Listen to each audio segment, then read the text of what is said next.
An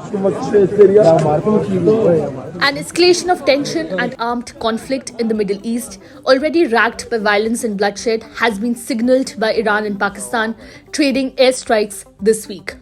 The exchanges come after Israel's war in Gaza and attacks by Iran-backed Houthi militia, claiming to act in solidarity with Palestinians besieged by Tel Aviv on commercial ships in the Red Sea, resulting in at least 11 deaths. 9 deaths, including 4 children in Iran on Thursday and 2 children in Pakistan the day before, were reported after each nation claimed to have struck terror groups. Camps run by the terrorist group Jaish al-Adl were targeted by Tehran and Pakistani-origin terror groups in Baluchistan province along the shared border between the nations were attacked, according to Islamabad. Apart from the strike on Pakistan, missile and drone attacks on neighboring Iraq and Syria were also unleashed by Iran, drawing sharp remarks from the United States, which conducted a 4th round of strikes of its own against Houthi targets in Yemen. Pentagon officials indicated that Houthi missile stocks that could have been used to target shipping routes in the Red Sea were destroyed on Wednesday.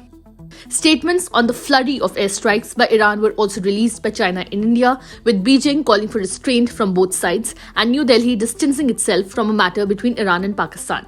The flurry of airstrikes was understand actions countries take in self-defense, said the Indian Foreign Ministry.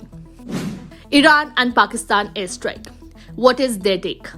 After this morning's strikes, specifically targeted precision military strikes against terrorist hideouts, an operation codenamed Mark Bar Samachar was said to have killed a number of terrorists by Islamabad. Explaining its actions, Islamabad mentioned that it had previously consistently shared its serious concerns about safe havens and sanctuaries enjoyed by Pakistan-origin terrorists in ungoverned spaces inside Iran. However, because of a lack of action, these terrorists continue to spill the blood of innocent Pakistanis with impunity. It was added, along with the statement, in light of credible intelligence of impending attack. On Wednesday, the top diplomat from Iran was recalled by Pakistan and Tehran's counterpart was expelled. Meanwhile, speaking on the sidelines of the World Economic Forum in Davos, the Iranian Foreign Minister Hossein Amir Abdullahian said on Wednesday that his country had targeted an Iranian terrorist group and that none of the nationals of the friendly and brotherly country of Pakistan were targeted. Both sides have exchanged affirmations of brotherly friendship, leaving some hope on the table that this conflict, at least, can be resolved swiftly and without any further bloodshed.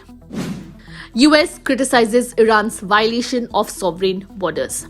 The US State Department has criticized Iran for violating the sovereign borders of 3 nations within 48 hours. Washington is currently leading strikes against Houthi militants in the Red Sea region, widely perceived as backed by Tehran and designated global terrorists by the US. State Department spokesman Matthew Miller remarked, "I think it is a little rich. On one hand, Iran is the leading funder of terrorism in the region, and on the other hand, it claims it needs to take these actions to counter terrorism." China calls for restraint amidst tensions. China has adopted a more neutral stance amidst the escalating tensions. Foreign Ministry spokesperson Mao Ning emphasized, "We call on the two sides to avoid actions that escalate tensions and jointly keep the region peaceful." Given its close ties to Pakistan and significant oil imports from Iran, China finds itself in a challenging position. India underlines zero tolerance to terrorism. India has underlined its zero-tolerance stance towards terrorism. Foreign Ministry spokesperson Randhir Jaiswal stated, "This is a matter between Iran and Pakistan. Insofar as India is concerned, we have an uncompromising zero tolerance towards terrorism. We understand actions that countries take in their self-defense."